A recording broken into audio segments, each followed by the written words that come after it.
Good evening, Bahamas. Coming up tonight on our news. Former BPL Chairman Leslie Miller is set to sue the government for millions. The press secretary today finding himself defending government's national heroes list.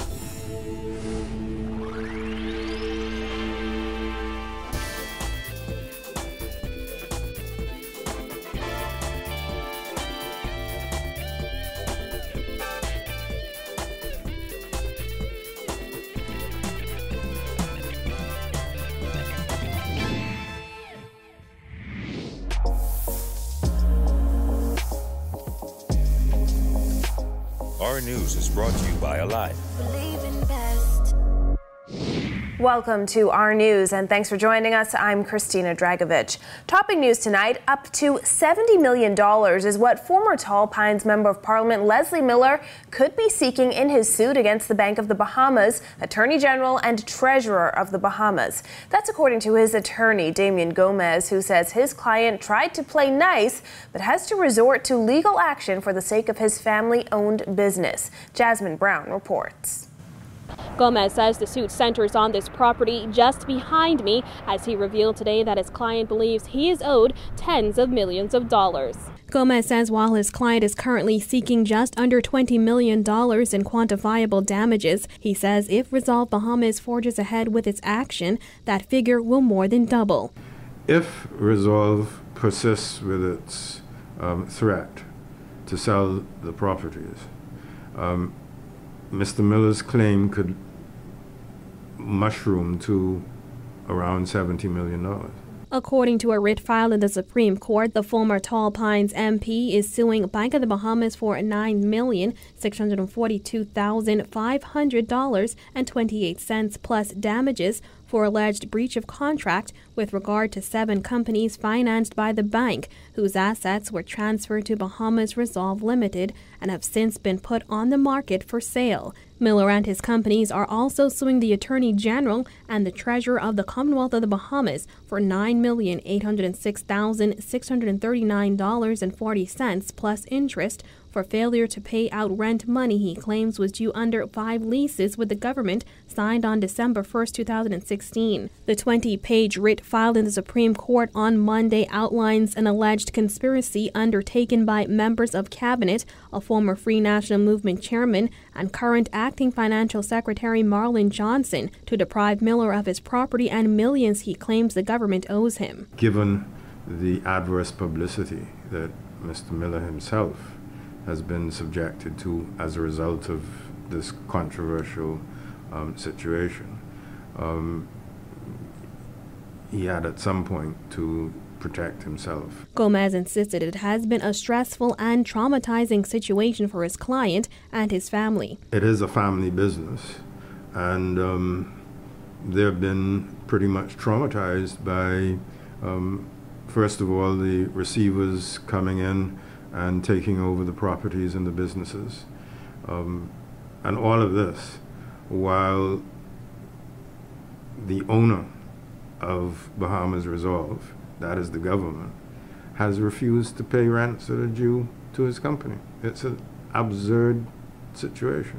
Though a writ has been filed, Gomez says he and his client are still hopeful that the matter can be resolved amicably. But if Mr. Miller has to go to court, he's prepared to do it. Reporting for our news, I'm Jasmine Brown.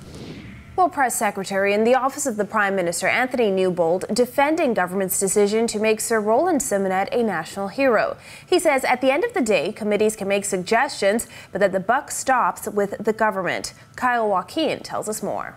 Well, Christina, the press secretary, basically said today that, yes, that committee's role was to basically put everything together, but their one job was just to make recommendations. There's one man who the committee says, according to reports, we didn't recommend him. What about the other 20 people? They were recommended. It's one man. Public debate over whether the country's first premier should have been honored as a national hero continues, as Press Secretary in the Office of the Prime Minister, Anthony Newbold, jumped to the defense of Minister's decision to add Sir Roland to the list of national heroes, even though it was not recommended by the new Advisory Committee for National Honors. On any number of occasions, they will ask for and receive recommendations, suggestions, advice from any number of people, entities, organizations. they may or may not accept the advice. That is totally within their purview. The Prime Minister has since defended government's decision encouraging Bahamians to move beyond color. But in Dr. Minnis's Majority Rule Day address just a few months ago, his tone toward the regime of 1967, led by Sir Rowland, was a bit different. Back in January, Minnis said, "In the middle of the 20th century, the House was firmly under the control of an entrenched oligarchy who maintained their stranglehold through unjust electoral laws and the brutal exercise of economic power. It was then that a new generation of political leaders rose up to challenge the old guard and to bring pressure on the colonial power for change." But his support for majority rule didn't end there.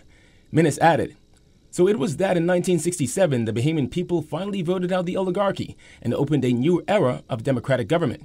And that statement was quite similar to that of Angleton MP Glennis Santa Martin, who last week blasted the choice to bestow the honor upon Sir Rowland. He led a regime that actually mobilized, led to the formation of the PLP, and also led to the entire political struggle that led to January 10th, 1967. Obviously, he does not think there's any contradiction in anything that he said up to this point. PLP Senator Fred Mitchell, a member of the Advisory Committee for National Honors, also said the party does not believe that Sir Rowland fits the legal definition of a national hero.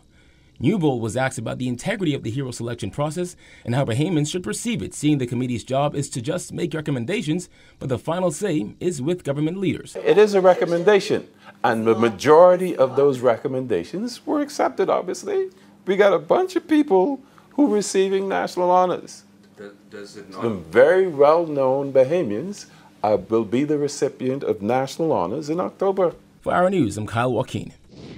The Prime Minister is comparing apples to oranges, according to Bahamas Institute of Chartered Accountants President Gowan Bowe, who dismissed Dr. Hubert Minnis's recent reference to civil unrest in Haiti to justify an increase in value-added tax. According to Bowe, Minnis is blowing hot air. Jillian Gray reports. Prime Minister Dr. Hubert Minnis's recent justification for the increase in value-added tax is being pegged as scare tactics. Today, President of the Bahamas Institute of Chartered Accountants, Gowan Bowe, said Dr. Minnis should simply give the empirical data for the increase in value-added tax instead of comparing apples and oranges. But we certainly shouldn't be, what I would say, taking the worst case of the scenarios, because if it's not comparable, then actually people say, well, it's really just hot air, because it's not comparable, it's not one that's relevant, and so it really is more scaremongering tactics. Minnis came under heavy fire from leaders of the opposition after he asked Inagua residents on Saturday if they would prefer to run their country themselves or hand it over to a foreign entity. He was referencing riots that broke out in Haiti over a 50% rise in fuel prices mandated by the International Monetary Fund. Minnis urged Inagua residents to look at Haiti and exclaimed, "That's the same thing they could do to you." However, Bowe asserted today that instead of engaging in fear-mongering, the government needs to state the facts and figures. If we are serious about, getting persons comfortable with it, we simply have to demonstrate that we've analyzed it properly, and that's the one element that still has remained outstanding. Bowe said, unfortunately, politics has gotten in the way of an economic discussion on value-added tax and government's decision to increase the rate from 7.5% to 12%.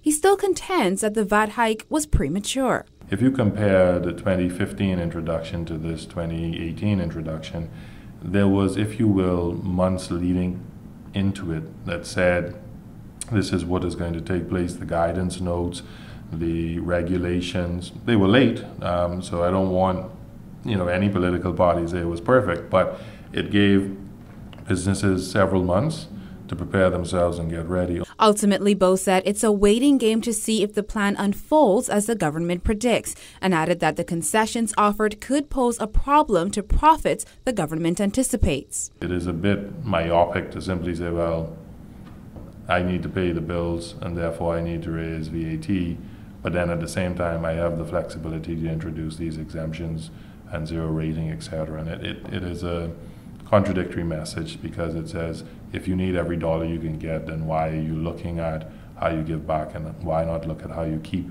the tax burden at a minimum for most persons? Reporting for Our News, I'm Jillian Gray. Well, the government remains on high alert in the aftermath of civil unrest in Port-au-Prince and Cape Haitian in Haiti. That's according to Minister of Foreign Affairs Darren Henfield, who says the minister administration is prepared to combat any possible influx of Haitian migrants. The Prime Minister spoke to us when we came back from Jamaica, from CARICOM, and indicated to the Bahamian people that he had put the Defense Force, the Police Force, and all of our enforcement agencies, including immigration, on alert. We, the Prime Minister and I, and Miriam Emanuel, the Member of Parliament for Michael, we paid a courtesy call on Sir David Knowles, HMBS David Knowles, whilst we were in Inagua, and his charge to them was hold the line. And apparently they listened, because, you know, we see immediately positive results. On July 6th, riots broke out in Haiti over the announcement of a plan to end fuel subsidies, which could have driven the price up by 50%. Bahamas Air suspended flights to Haiti during the unrest. According to the Miami Herald, the IMF required Haiti to enact a series of economic reforms in exchange for $96 million. Demonstrators used burning tires and barricades to block major streets. Reports are at least 7 people were killed. Following the riots, Haiti's prime minister resigned. Notwithstanding this latest unrest, the foreign affairs minister insists illegal immigration is a perennial problem plaguing successive governments. You know, these things happen in Haiti from time to time, historically. Meantime, authorities have seen recent success in their interdiction efforts. On Sunday, a joint effort between the Royal Bahamas Defense Force and Operation Bahamas Turks and Caicos led to the interception of 2 Haitian sloops with a total of 162 Haitians on board. Still to come on our news, why the Bahamas may not see campaign finance reform during this administration's current term, plus how the Bahamas scored in its anti-corruption report card. That's coming up when our news returns.